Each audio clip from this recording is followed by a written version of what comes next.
Lena never thought her quiet life would change in a single night. She was just a small-town girl with a heart too big and a bank account too small.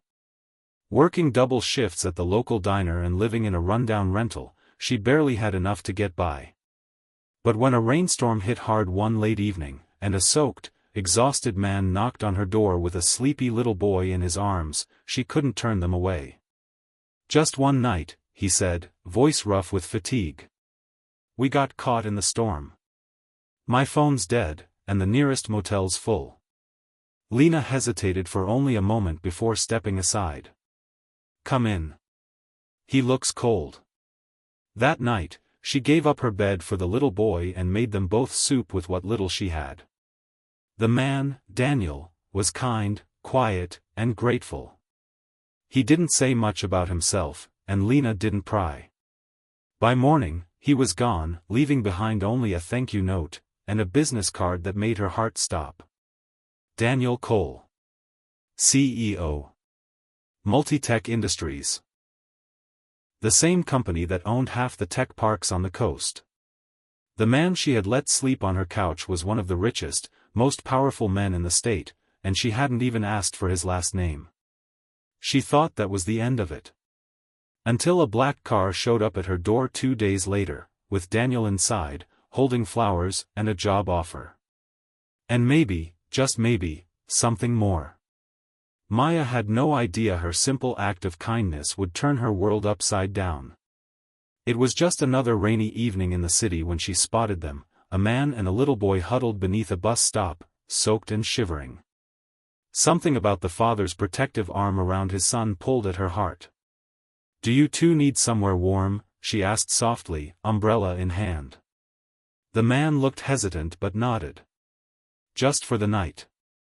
We'll be gone by morning." Her apartment was tiny and barely enough for one person, let alone 3, but she didn't care. She brought them in, gave them dry clothes, and made tea while the boy curled up with her old teddy bear. The man introduced himself as Alex. Quiet, respectful, and clearly devoted to his son, he said little about why they were out in the rain. She never asked. They left before sunrise, leaving a neatly folded blanket and a note. "Thank you for your kindness. You didn't know it, but you gave us more than shelter. Alex." Weeks passed, and Maya thought she'd never see them again, until her job interview at a major tech firm. She walked into the sleek office, nervous and underdressed, and nearly tripped when she saw who was sitting behind the CEO's desk. Alex. Except now he was in a tailored suit, looking every inch the billionaire founder of the company. He smiled, stood, and extended his hand. "Welcome to Coltech, Maya. I believe I owe you a job, and maybe dinner." It was supposed to be just another cold, forgettable night in the city. Daniel Cole, billionaire CEO and single father, had escaped to the outskirts with his young son, needing space, away from the headlines, the pressure, the boardroom betrayals.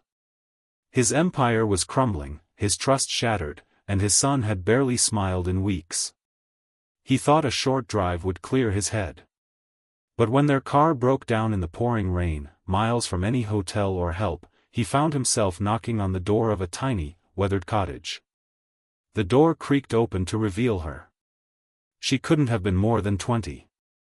Barefoot, dressed in worn pajamas, eyes wide with cautious kindness. "Do you need help?" she asked. He hesitated. This wasn't the world he belonged to, but in that moment, he had no choice. "Just for the night. My son's cold. We don't have anywhere else to go." She didn't ask questions. She just let them in. She gave up her bed for the boy, made them tea, and listened, really listened, as Daniel, for the first time in years, opened up. She had no idea who he was. She treated him like a person, not a name on a Forbes list. By morning, something in him had shifted. He left quietly, unsure if he'd ever see her again. But he couldn't forget the girl who asked for nothing and gave everything. 2 weeks later, he returned, this time not as a stranger, but as a man ready to change her life. Because that night, the night she welcomed him with nothing but warmth and honesty, was the night everything changed. For both of them. Tessa had always believed in helping people, even when she didn't have much herself. Working 2 jobs just to keep her tiny bookstore open, she often handed out leftover pastries and hot coffee to those in need. So when she saw the scruffy man sitting outside her shop one chilly evening, clutching a worn backpack and staring blankly at the street, she didn't hesitate. "You hungry?" she asked, offering him a sandwich and a smile. He looked up, surprised. "Are you sure?" "Yeah," she nodded. "I can make another. Come inside, it's warmer." He introduced himself as Jack. Quiet, polite, with tired eyes and a kind smile. For the next few days, he lingered near her store, never asking for anything but always helping, sweeping the sidewalk, fixing a leaky faucet, even recommending books to customers. Tessa didn't mind.